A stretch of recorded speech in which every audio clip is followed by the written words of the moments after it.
స్వామివారు వారి లైన్లో ఉన్నప్పుడే వారిని గమనిస్తారు. వారికి ఎట్లాంటి అనుగ్రహం ఇవ్వాలనేది మనం లైన్లో నిలబడ్డప్పుడే స్వామివారికి ఒక నిర్ణయం వచ్చేస్తుంది. కానీ మన తాపత్రయం ఆగదుగా. పక్క నుంచి ఒకళ్ళొకళ్ళు చెప్పుకుంటుంటారు, ఇది అడిగావా, అది చెప్పావా, ఇది చెప్పావా అని అడుగుతుంటారు. ఇదంతా కూడా పరిశీలించి కూడా ఓపికగా వారు చెప్పడం అనేది ఉంది.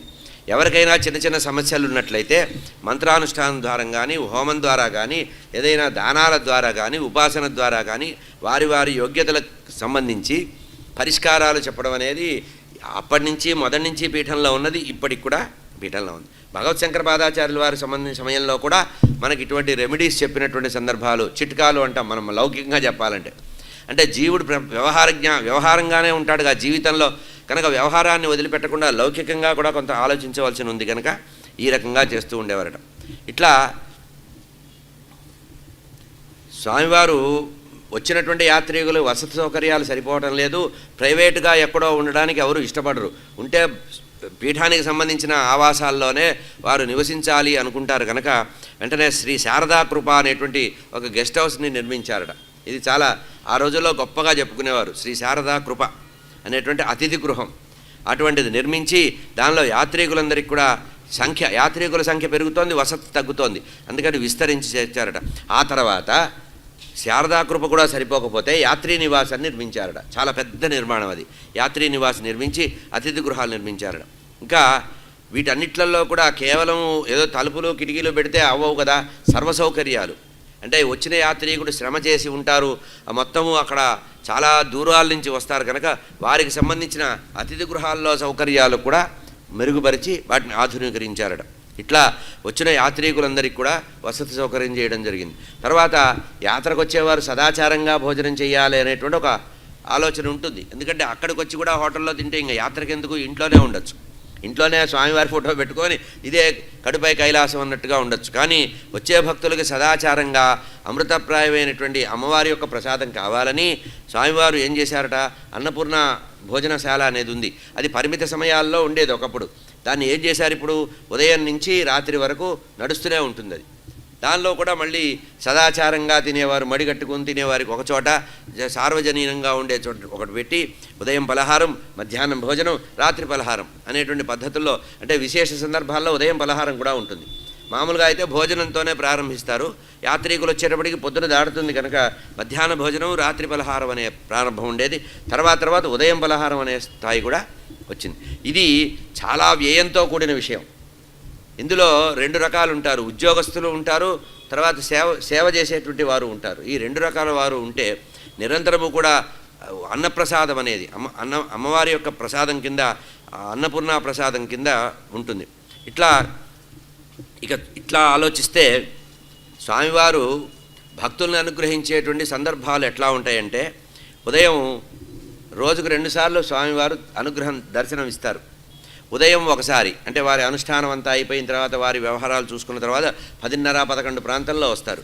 అప్పుడు ఉదయం అనుగ్రహిస్తారు. మళ్ళీ సాయంత్రం పూట భక్తులకి మళ్ళీ దర్శనం ఇచ్చి మళ్ళీ చేస్తారు. ఇక్కడ పీఠంలో ఉండే నియమం ఏంటంటే, స్వామివారు అక్కడ కూర్చున్నప్పుడు, అక్కడ ఎదురుగా ప్రత్యక్షంగా ఉన్నప్పుడే పాదపూజలు జరుగుతాయి, పరోక్షంగా పాదపూజలు జరగవు. కనుక స్వామివారు అక్కడ కూర్చున్నప్పుడు జరుగుతాయి. కనుక ఉదయం పాదపూజ చేసుకున్నవారు, సాయంత్రం పాదపూజ చేసిన వారికి కూడా ఉదయము సాయంత్రం మరీ కుదరకపోతే మర్నాడు పొద్దునైనా సరే మంత్రాక్షతలు ఇచ్చి అనుగ్రహించేటువంటి సందర్భం ఉంది.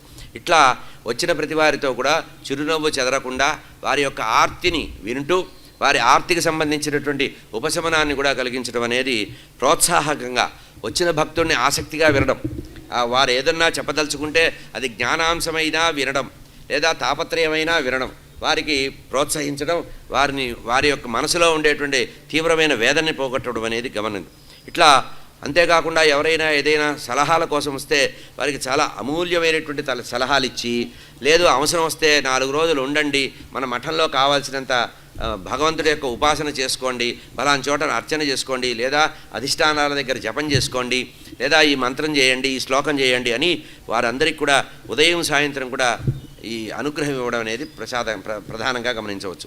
ఉదయం తీర్థం ఇవ్వడం అందరికీ కూడా, ఏ సేవ చేయకపోయినా కూడా అందరికీ కూడా, వచ్చిన వారందరికీ కూడా చంద్రమౌళీశ్వర ఆరాధన ద్వారా వచ్చేటువంటి తీర్థప్రసాదాలను అనుగ్రహించడం, ఈ రకంగా శారదాదేవి యొక్క సేవ చేయడానికి వారికి అనుకూలంగా వసతులు ఏర్పాటు చేయడం అనేది ప్రధానంగా గమనించి చెప్పేవారట.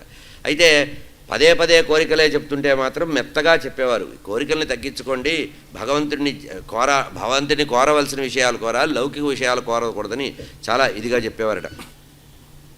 అయితే ఎప్పుడైనా ఎవరైనా ఎంత విశ్వాసంతో వస్తారంటే ముహూర్తాల విషయంలో కూడా వస్తారు. పిల్లల ముహూర్తాలు, వివాహాలు, నామకరణోత్సవాలు ఇటువంటివి కూడా చెప్పడం జరుగుతుంది. అయితే ప్రతి విషయాన్ని కూడా స్వామివారు ఓపికగా విని అనుగ్రహించడం ఉంటుందట. ఇంట్లో ఏదైనా శుభకార్యం జరుగుతుంటే స్వామివారికి వస్త్ర సమర్పణ చేసి పాదకానికి ఇచ్చి ఆ తర్వాత ఆ పత్రికలు స్వామివారి స్పర్శ జరిగితే చాలని మొట్టమొదటి శుభలేఖని స్వామివారికి సమర్పించడానికి వచ్చేవాళ్ళు కూడా ఉంటారు. ఇట్లా ఆస్తికులైనటువంటి భక్తులు మాకు సర్వస్వము స్వామివారే అనేటువంటి సర్వసమర్పణ భావంతో ఎవరైతే వస్తారో వారి విషయంలో చాలా ప్రేమగా, చాలా నిదానంగా, ఎంత పనిలో ఉన్నప్పటికీ కూడా, కార్యవ్యగ్రులైనప్పటికీ కూడా వారి విషయంలో ఆదరణ చూపిస్తారట. గృహస్థులైన వారిని ఆదరించడం, గృహస్థుల్ని ప్రేమగా చూడడం, గృహస్థులకి సలహాలు ఇవ్వడం, ఇళ్ళు ప్రతి గృహం కూడా ఆనందమయంగా ఉండాలనేటువంటి వారి తపన మనకి మంత్రాక్షతలు ఇచ్చేటప్పుడు మనం ప్రత్యేకంగా గమనించవచ్చు. ఎవరి ఏ సమస్యనైనా వింటారు. కొంతమంది ఏకాంతంగా చెప్పుకోవడానికి కూడా అవకాశం కల్పించేటువంటి సందర్భాలు కొన్ని ఉంటాయి. ఎందుకంటే 10 మందిలో చెప్పుకోలేని సమస్యలు ఉంటాయి. అటువంటి అవకాశాలు కూడా ఇచ్చి ఆరోగ్య విషయం కానీ, ఐశ్వర్య విషయం కానీ, కుటుంబ సమస్యల విషయం కానీ, సామాజిక సమస్యల విషయం కానీ, ఏదైనా మర్యాదకు సంబంధించిన విషయం కానీ ఉంటే ఆధ్యాత్మిక మార్గం కోరిన వారికి కూడా వారు ఉపదేశం చేయడం అనేది మనం ప్రత్యేకంగా గమనించవచ్చు. అయితే సర్వకాల సర్వావస్థల్లో కూడా శాంతిప్రియత్వం అనేది స్వామివారు ఎక్కువగా కోరుకుంటారట. కుటుంబాల్లో కానీ, సమాజంలో కానీ ఎక్కడైనా సరే శాంతి, విశ్వశాంతిని కాంక్షిస్తూ ఉంటారట. విశ్వశాంతి గురించవే ప్రతివారు కూడా తాపత్రయపడాలని చెప్తారట. ఎప్పుడైనా ఏదైనా ఎవరైనా ఇంకోరి ద్వారా సమస్య వచ్చిందని చెబితే ఆ సమస్యతో పాటు సమన్వయాన్ని కూడా సూచించేటువంటి ఉదార స్వభావం ఉంది. అంటే అవతల వారు యువతల వారిని కూడా సమన్వయపరిచి ఆ సమస్య అనేదే లేకుండా చేయడం అనేది, అంటే వైరభావం నుంచి ప్రేమ పొందాలి అనే ఉద్దేశం వారు సూచిస్తూ ఉంటారట. ఎందుకంటే శృంగగిరి క్షేత్రంలో మనం చూస్తాం, కప్ప ప్రసవ వేదన అనుభవిస్తూ ప్రసవానికి తీవ్రంగా వేదన పడుతూ బాధపడుతూ ఒక కప్ప ఉంటే, గర్భవతి అయినటువంటి కప్ప, ఆ సందర్భంలో ఎండ వస్తుంటే ఆ ఎండ రక్షించడానికి, ఎండ నుంచి ప్రసవ వేదన పొందుతున్నట్టు కప్పని రక్షించడానికి సర్పము అక్కడ కనబడుతుంది. మనం తుంగా తీరంలో వెళ్ళి చూడొచ్చు ఈ విషయం. తుంగా తీరంలో మెట్ల దగ్గర చిన్నగా ఉంటుంది, ఇది రాతితో తయారు చేసినటువంటి సహజమైనటువంటి చిత్రీకరణ ఉంటుంది. అట్లా జీవకారుణ్యం కలిగినటువంటి చోట వైరభావం ఉండకూడదు అనేటువంటి విషయంలో స్వామివారు, భారతీతీర్థ స్వామివారు విశేషంగా భూతదయ విషయంలో, జీవకారుణ్య విషయంలో, శాంతి స్థాపన విషయంలో విశేషంగా చెప్తారట. ఇక ఒక్క నిమిషం కూడా వారు వ్యర్థంగా సమయం పుచ్చడం కానీ, కాలక్షేపం చేయడం ఉండదట. వారి దైనందిన జీవితం ఎట్లా ఉంటుందో చూడండి. దీన్ని బట్టి ఆలోచిస్తే ఆ జగద్గురువులు ఎంత శ్రమ చేస్తున్నారో మనకు అర్థమవుతుంది.